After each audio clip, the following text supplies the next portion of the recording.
이스라엘 자손의 온 회중이 실로에 모여서 거기에 회막을 세웠으며 그 땅은 그들 앞에서 돌아와 정복되었더라.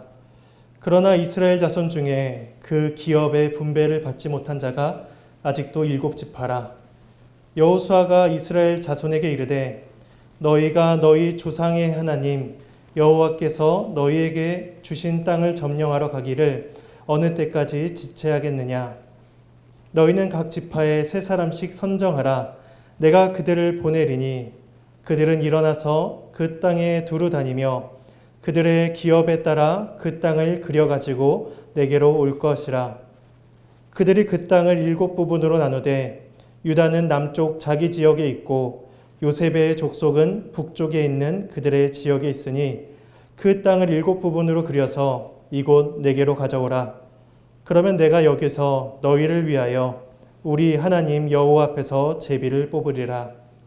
레위 사람은 너희 중에 분깃이 없나니 여호와의 제사장 직분이 그들의 기업이 됨이며 갓과 르우벤과 므낫세 반지파는 요단 저편 동쪽에서 이미 기업을 받았나니 이는 여호와의 종 모세가 그들에게 준 것이니라 하더라. 그 사람들이 일어나 떠나니 여호수아가 그 땅을 그리러 가는 사람들에게 명령하여 이르되 가서 그 땅으로 두루 다니며 그것을 그려가지고 내게로 돌아오라.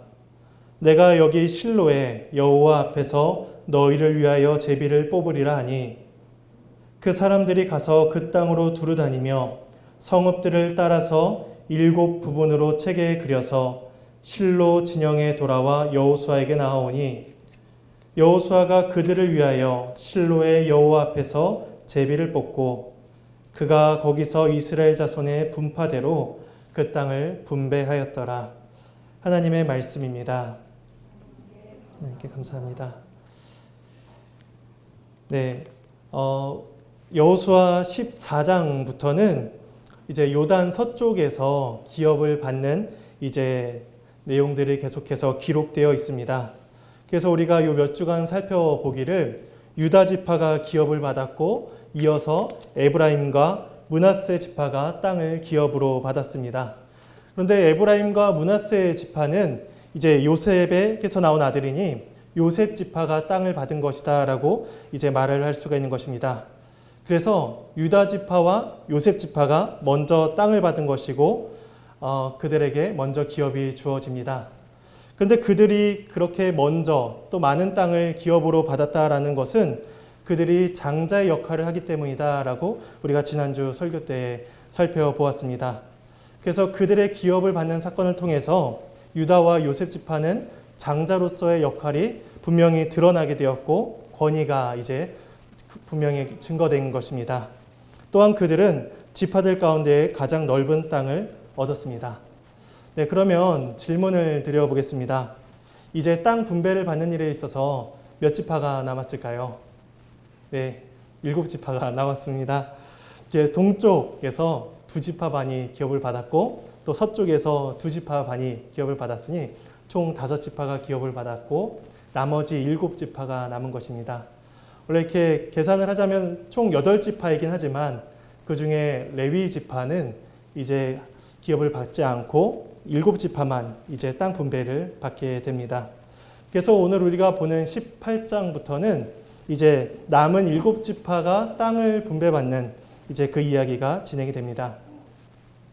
오늘 18장은 총 2부분으로, 2단락으로 구분할 수가 있습니다. 첫 번째 단락은 1절에서 10절까지여서 7지파가 땅 분배를 받는 그 이야기 약간 서론과 같은 이야기입니다. 그리고 두 번째 단락은 11절에서 28절로 이제 베냐민 지파가 분배받은 땅의 경계를 이야기를 합니다. 우리는 먼저 두 번째 단락을 살펴보고 그리고 나서 첫 번째 단락을 다시 보도록 하겠습니다. 두 번째 단락은 베냐민 지파가 기업을 분배받는 모습입니다. 베냐민 지파는 유다와 이제 요셉 지파의 중간에 있습니다. 제가 지도를 가지고 오려는 걸 깜빡했습니다.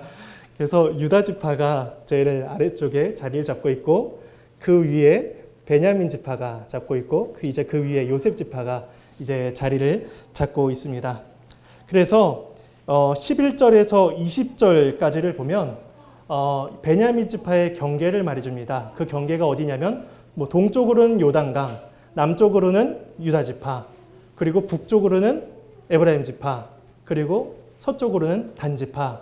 이렇게 해서 베냐민 지파의 경계가 11절부터 20절까지가 나타납니다. 그리고 21절에서 28절까지를 보면 베냐민 지파가 받은 이제 성읍들이 나옵니다. 이 성읍들도 뭐 두 부분으로 나누어 볼 수가 있는데 21절에서 24절까지의 성읍들이 열거되면서 그 성읍들이 총 12개의 성읍이다라고 이야기하며 또 25절에서 28절까지 성읍들이 쭉 열거된 다음에 이 성읍들이 총 14개다라고 이야기합니다. 그러니까 학자들은 21절에 위치한 성읍일 것이다. 그리고 25절에서 28절은 약간 서쪽에 위치한 성읍이다라고 이렇게 보기도 합니다. 그래서 베냐민 지파가 받은 총 성읍은 26개의 성읍입니다. 네, 두 번째 단락은 이렇게 끝이 납니다. 이제 우리는 첫 번째 단락을 중심으로 오늘 말씀을 생각해 보도록 하겠습니다. 첫 번째 단락은 7지파가 땅을 분배받는 서론과 같다라고 말씀을 드렸습니다. 18장 1절 말씀을 우리가 함께 읽어보도록 하겠습니다. 이스라엘 자손의 온 회중이 실로에 모여서 거기에 회막을 세웠으며 그 땅은 그들 앞에서 돌아와 정복되었더라. 네, 실로에 회막이 세워졌다라는 말씀으로 시작을 합니다. 지금까지의 땅 분배는 길갈에서 이루어졌습니다. 그래서 우리가 앞서 보았던 14장 6절에 보면 이런 말씀이 있습니다. 유다 자손이 길갈에 있는 여호수아에게 나아오고 라고 말씀을 합니다. 그러니까 이전까지는 길갈에서 땅 분배가 이루어졌던 것이죠. 그리고 오늘 본문에 이르러서야 이제 실로라는 지역에 회막이 세워집니다. 이제 길갈에서 실로로 이동을 한 것이죠.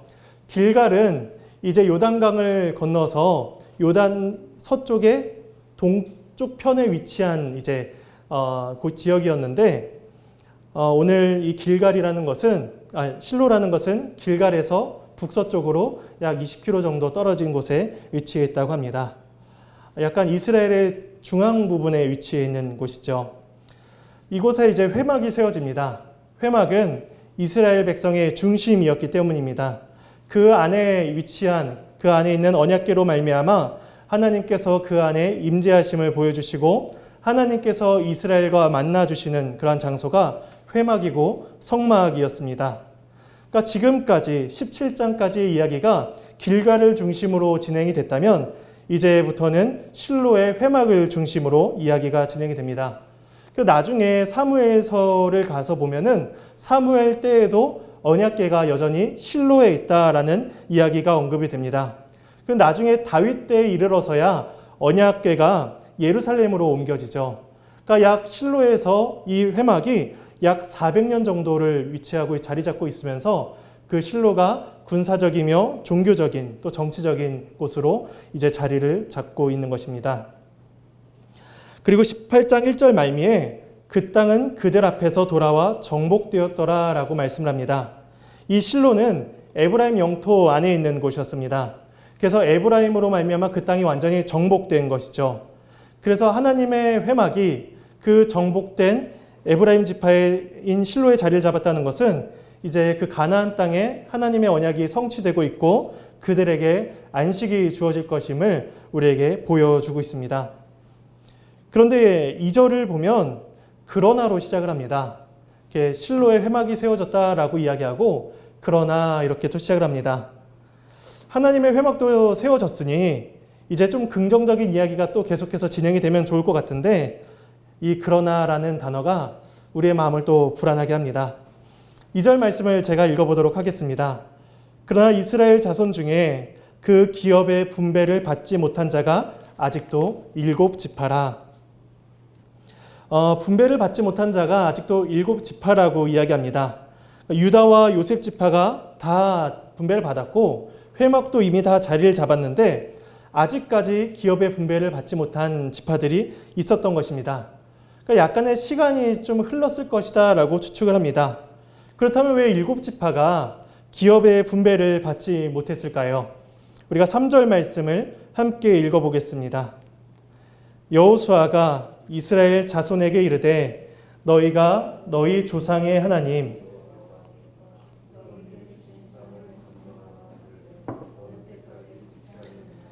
어느 때까지 지체하겠느냐라고 여호수아가 말합니다. 이 지체하다라는 말의 뜻은 느슨하게 하다, 느슨함을 보이다, 꾸물거리다, 해이해지다라는 이러한 뜻을 가지고 있는 단어입니다. 결국 이스라엘 백성들이 땅 분배를 받는 데 있어서 좀 꾸물거리고 그 마음이 해이해졌다, 느슨해졌다라는 것을 우리에게 알려줍니다. 그렇다면 그들이 왜 그렇게 지체하고 있었을까요? 우리는 가나안 땅을 이렇게 분배받는 것에 있어서 이스라엘에게 어떤 역할이 주어졌는지를 잠시 생각을 해봐야 됩니다. 이스라엘은 이미 다 가나안 땅을 정복했습니다. 이 사실은 앞서 12장, 13장에서 계속해서 이제 선언이 되고 있습니다. 그러나 이스라엘 그 가나안 땅이 정복이 되었다라는 것이 그들이 그 땅에 완벽히 정착을 했다라는 것을 뜻하는 것은 아니었습니다. 그들이 정복한 그 땅에 정착을 하기 위해서는 남은 땅을 분배받기 위해서는 지파별로 또 전투가 요구되는 것입니다. 여전히 남아있는 곳곳에 남아있는 가나안 족속들을 멸절해야 될 역할과 책임이 각 지파에게 남아 있었던 것입니다. 그러니까 이런 역할을 생각을 할 때 7지파가 지체하고 있었던 이유를 우리는 두 가지 정도로 생각을 해볼 수가 있습니다. 하나는 부담감과 피로감 때문이다라고 생각을 할 수 있습니다. 정복전쟁에만 약 7년 정도가 걸렸다라고 우리가 보았기 때문에 또 이어지는, 지파별로 이어지는 전투에 대한 어떠한 피로감이 있었을 수가 있습니다. 또한 앞서서 이루어졌던 모든 정복전쟁들은 모든 12지파가 다 같이 싸우는 것이었는데 이제는 지파별로 각 지파가 전투에 임하여야 됐기 때문에 그 부담감이 조금 더 더했을 것입니다. 그런데 단순히 쉬기 위해서, 그러니까 전쟁에 대한 부담감, 피로감 때문에 단순히 쉬기 위해서 그들이 지체했다라고 보기에는 7지파의 태도를 설명하기에 조금 부족할 것 같습니다. 우리는 두 번째로 7지파가 지체한 조금 더 근본적인 이유에 대해서 생각해 보도록 하겠습니다. 앞서 땅 분배를 받은 지파는 유다 지파와 요셉 지파라고 우리가 살펴보았습니다. 유다와 요셉 지파, 이 두 지파는 장자의 역할로 가장 넓은 땅을 소유했습니다. 그리고 군사적으로도 굉장히 강성했던 것 같습니다. 그래서 나중에 사사기 1장을 보면 유다 지파가 이제 주도적으로 전쟁에 임하는 모습들이 이제 언급이 되고 또 사사기 1장에 또한 요셉 지파가 베델을 치는 장면도 언급이 됩니다. 그리고 또 오랜 시간이 흘러서 이제 이스라엘이 북이스라엘과 남유다로 나뉘어졌을 때에 남유다는 이제 유다 지파가 중심이 되고 북이스라엘 같은 경우는 여로보암 지파가 제가 여로보암이라고 그랬나요? 에브라임 지파가 에브라임의 여로보암이 왕이 됩니다. 그러니까 유다 지파와 에브라임 지파가 계속해서 중심적인 역할을 계속해서 하고 있는 것이죠. 장자 역할과 군사적인 역할과 어떤 중심적인 역할을 그 두 지파가 계속해서 하고 있는 것입니다. 그러니 그 두 지파에게는 두 지파는 이스라엘에게 있어서 중요한 역할인 것입니다. 그런데 그 두 지파가, 그러니까 유다와 요셉 지파가 땅을 기업으로 받을 때 아무런 문제 없이 순탄하게 진행을 했는가라는 것입니다. 우리는 그들이, 그러니까 그 장자들이 땅 분배를 받을 때 어떤 일정 부분에 문제가 있었음을, 어려움이 있었음을 우리는 알 수가 있습니다. 여호수아 15장 63절을 보면 유다 지파의 문제가 나옵니다. 제가 읽어드리겠습니다. 예루살렘 주민 여부수 족속을 유다 자손이 쫓아내지 못하였으므로 여부수 족속이 오늘까지 유다 자손과 함께 예루살렘에 거주하니라. 유다 자손의 어떠한 문제점이 나옵니다. 또한 에브라임 지파는 어땠을까요? 16장 10절 말씀입니다. 그들이 게세레에 거주하는 가나안 족속을 쫓아내지 아니하였으므로 가나안 족속이 오늘까지 에브라임 가운데에 거주하며 노역하는 종이 되니라. 에브라임도 유다와 동일하게 그러한 문제점을 가지고 있었습니다. 므낫세 지파는 어땠을까요? 17장 12절입니다. 그러나 므낫세 자손이 그 성읍들의 주민을 쫓아내지 못하매 가나안 족속이 결심하고 그 땅에 거주하였더니, 네, 그리고 이어서 17장 16절에 보면 후반부에 이렇게 말씀합니다. 이스라엘 골짜기에 거주하는 자이든지 다 철병거가 있나이다 라고 그들이 이야기를 하죠. 그러니까 이 장자 지파가 땅을 기업으로 받는 일에 있어서 쫓아내지 못했다. 그들에게 철병거가 있습니다 라는 그러한 변명과 어려움과 문제점이 계속해서 언급이 되고 있습니다. 가장 영향력 있는 지파이면서 가장 강력한 군대를 가지고 있는 그 유다 지파와 요셉 지파가 땅 분배를 받는 데 있어서 결코 쉽지 않았다는 것입니다. 우리는 일반적으로 생각을 할 때 전쟁에서 이길 수 있는 조건은 군사력이 좋아야 된다라고 생각을 합니다. 군사력 면에서 유다와 요셉 족속은 가장 강한 자들입니다. 그런데 그들이 실패한 것이죠. 이러한 유다와 요셉 지파의 실패를 보면서 남은 7지파가 무슨 생각을 했을까요? 첫 번째 생각입니다. 비록 저들은 실패했지만 우리는 하나님의 능력을 신뢰하고 붙들어서 땅을 기업으로 잘 받자. 둘째 생각입니다. 저렇게 강한 두 지파도 실패했는데 우리라고 잘할 수 있을까? 그들이 무엇을 선택했을까요? 모범 답안이라면 첫 번째를 선택을 했어야 됐는데 이들이 두 번째를 선택합니다. 그런데 일반적으로 사람들의 생각으로 보자면 너무나 당연한 선택입니다. 그러니까 조건들을 다 따져보는 거죠. 조건들을 따져봤을 때 군사력도 부족합니다. 우리에게는 갈렙과 같은 위대한 지도자도 없습니다. 또 강한 군사력도 없고 장자보다 복도 덜 받은 것 같습니다. 그러니까 이러한 조건들을 하나하나 따져봤을 때 이러한 결론은 어떻게 보면 합리적인 선택이다라고 볼 수도 있을 것입니다. 그러니까 7지파는 이러한 합리적인 계산 속에서 땅 분배받기를 멈춘 것입니다. 세상 사람들은 이런 태도를 가리켜서 좀 지혜롭다, 합리적이네 라고 생각을 할 것입니다. 그런데 그러한 태도를 과연 하나님께서도 지혜롭다라고 말씀을 하실까요? 근데 실제로 우리는 이러한 계산과 비교와 합리적인 생각에 굉장히 익숙해져 있습니다. 비교하고 판단하고 결론을 내리죠. 흔히 이런 이야기들을 합니다. 옆집 철수는 시험에서 100점을 맞았더라. 옆집 남편은 좋은 백을 사줬다더라. 라는 이야기들을 합니다. 그 이야기들을 왜 할까요? 그냥 단순히 옆집 철수, 옆집 남편을 칭찬하기 위해서 말을 할까요? 그것이 아니죠. 너는 왜 100점을 맞지 못하고 당신 나에게 왜 백을 사주지 않는가라는 그러한 책망을 하고 싶은 것이죠. 그러니까 다른 사람의 특별함, 다른 사람의 잘남은 결국 그것을 갖지 못한 사람의 부족함으로 이제 증명이 됩니다. 그런데 이러한 비교, 또한 이러한 비교를 통해서 합리적인 결론을 내리는 것은 우리의 신앙생활에서도 굉장히 잘 나타난다는 것입니다. 유다와 요셉 지파는 훌륭했습니다. 그런데 7지파는 그들처럼 훌륭하지 못합니다. 그런데 그렇게 강력한 두 지파가 실패했으니 당연히 우리 7지파도 실패할 것이다 라는 이러한 신앙생활의 결론이 나오는 것은 어떻게 보면 당연한 것입니다. 특별한 저들도, 특별한 능력을 가진 저들도 안 됐는데 특별하지 않은 능력이 없는 우리라고 별 수 있겠는가라고 비교해보고 결론을 내리는 것이죠. 그런데 예수님께서 달란트 비유를 우리에게 알려주셨습니다. 근데 예수님께서 그 비유를 주신 것은 저 사람과 나를 비교해보라 라고 주신 것이 아니죠. 많이 받은 사람만 특별해서 그 사람만 충성할 수 있다라고 말씀하신 것이 아닙니다. 주님은 5달란트 받은 자나 2달란트 받은 자나 그들에게 동일하게 말씀하십니다. 잘하였도다 착하고 충성된 종아, 내가 적은 일에 충성하였으니 내 주인의 즐거움에 참여할지어다. 그러니까 주님 보시기에는 둘 다 적은 일에 충성을 한 자들입니다.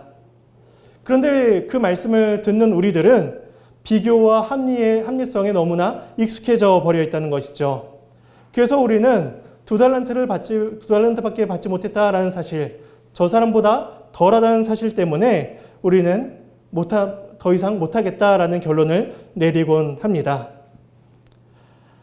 이처럼 신앙생활도 조금 더 특별한 사람, 조금 더 많은 것을 가진 사람, 그런 사람들이 더 잘할 것이다 라고 생각을 하는 것입니다.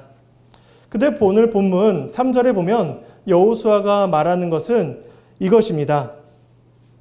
너희가 너희 조상의 하나님 여호와께서 너희에게 주신 땅을 점령하러 가기를 어느 때까지 지체하겠느냐.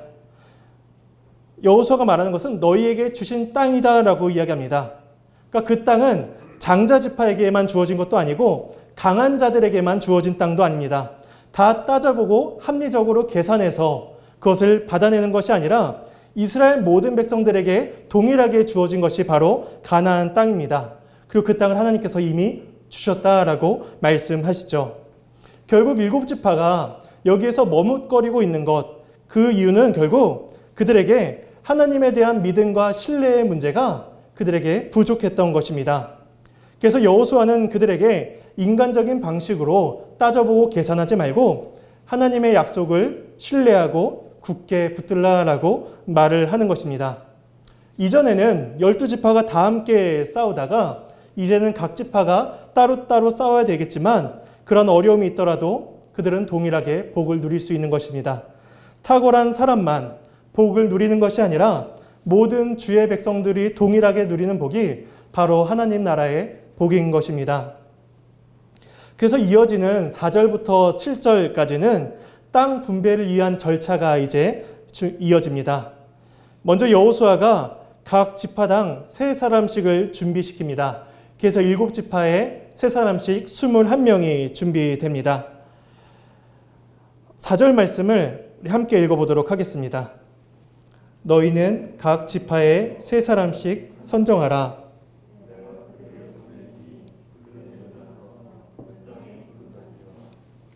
기업에 따라 그 땅을 그려가지고 돌아올 것이라.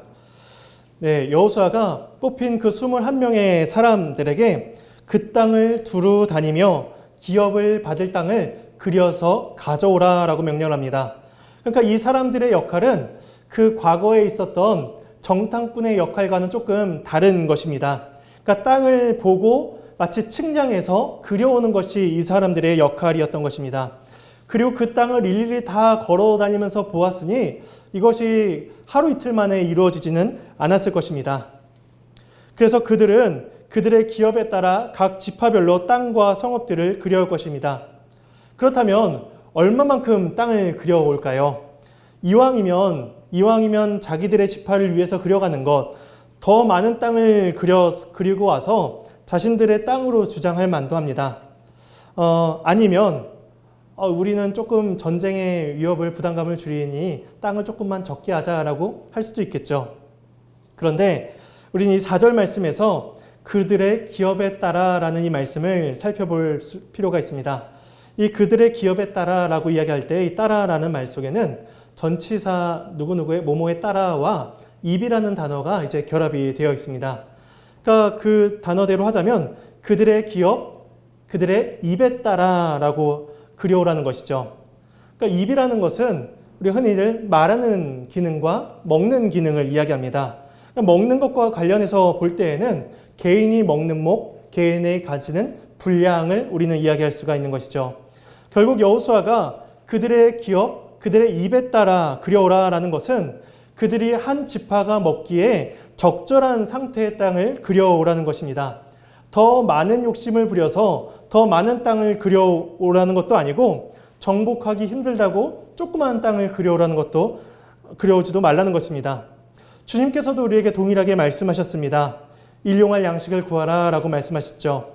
우리는 하나님께서 우리의 삶을 책임지신다는 것을 믿고 과도한 욕심이나 게으름으로 살아가지 않고 주님의 도우심을 붙들고 우리는 살아가야 되는 것입니다.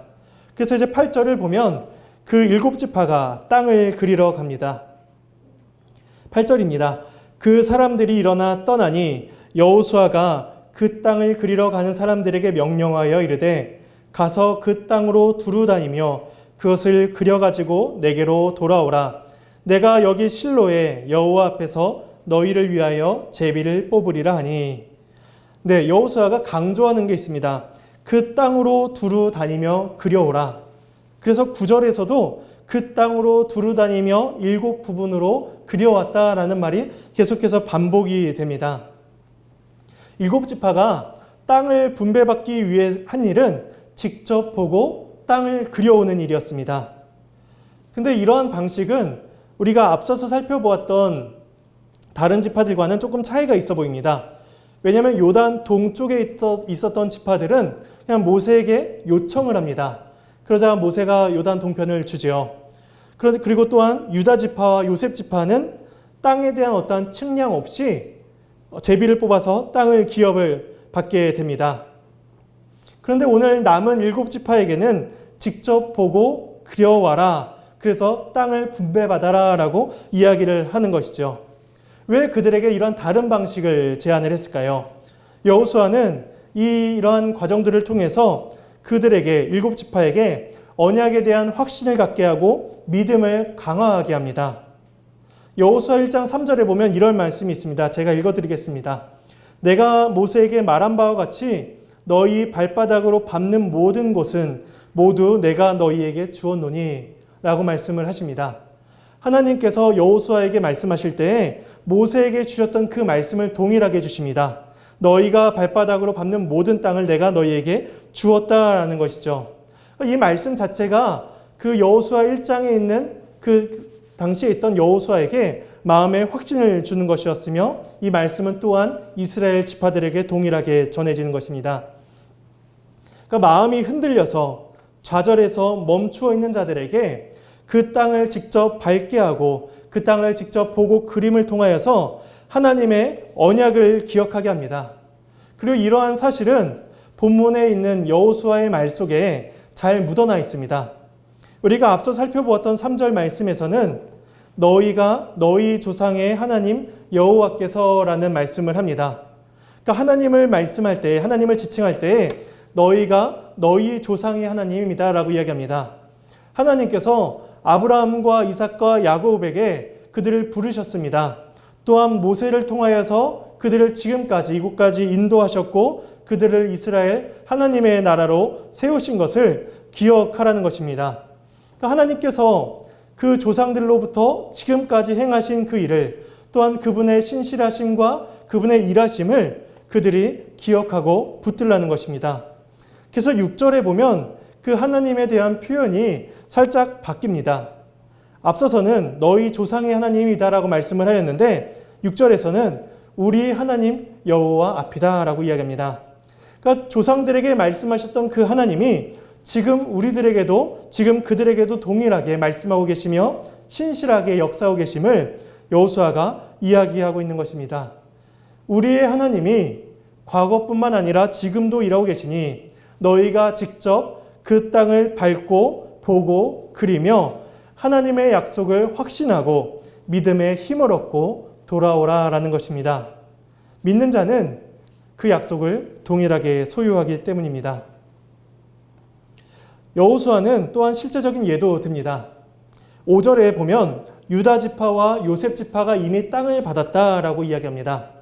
그리고 또한 7절에서도 요단 동쪽의 지파들도 이미 땅을 받았느니라 라고 이미 있었던 일을 언급을 합니다.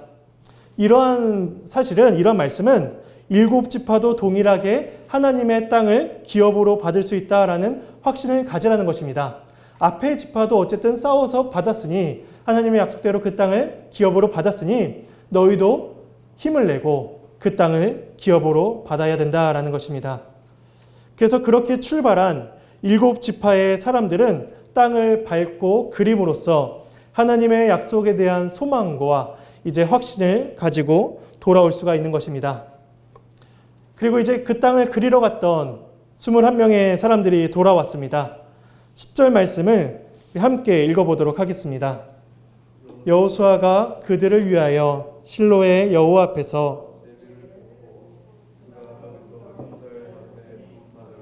그 땅을 분배하였더라. 그들도 똑같이 제비 뽑기를 합니다. 하나님의 주권과 약속 아래에서 그들도 동일하게 은혜를 받는 것입니다. 그런데 우리가 주목해서 볼 것은 이 일이 실로의 여호와 앞에서 이루어졌다라는 것입니다. 1절도 실로의 회막을 세우는 것으로 시작합니다. 그러니까 하나님 앞에서 이제 시작을 하죠. 약속의 기업을 받지 못하고 머뭇거리는 자들을 세우는 그 일이 실로의 하나님 앞에서 이루어졌던 것입니다.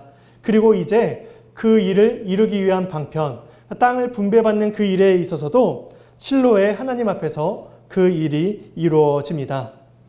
그래서 실로의 하나님 앞에서라는 이 말은 그들의 신앙을 확인하고 그들의 언약을 재확인하는 그러한 장소가 됩니다.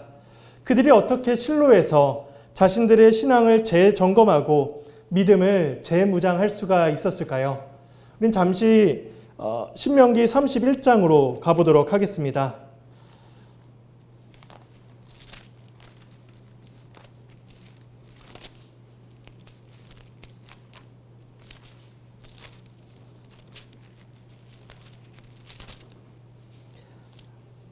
신명기 31장 19절에서 21절입니다. 19절부터 21절을 함께 읽어보도록 하겠습니다. 그러므로 이제 너희는 이 노래를 써서 이스라엘 자손들에게 가르쳐 그들의 입으로 부르게 하여 이 노래로 나를 위하여 이스라엘 자손들에게 증거가 되게 하라. 내가 그들의 조상들에게 맹세한 바 젖과 꿀이 흐르는 땅으로 그들을 인도하여 드린 후에 그들이 먹어 배부르고 살찌면 돌이켜 다른 신들을 섬기며 나를 멸시하여 내 언약을 어기리니 그들이 수많은 재앙과 환난을 당할 때에 그들의 자손이 부르기를 잊지 아니한 이 노래가 그들 앞에 증인처럼 되리라. 나는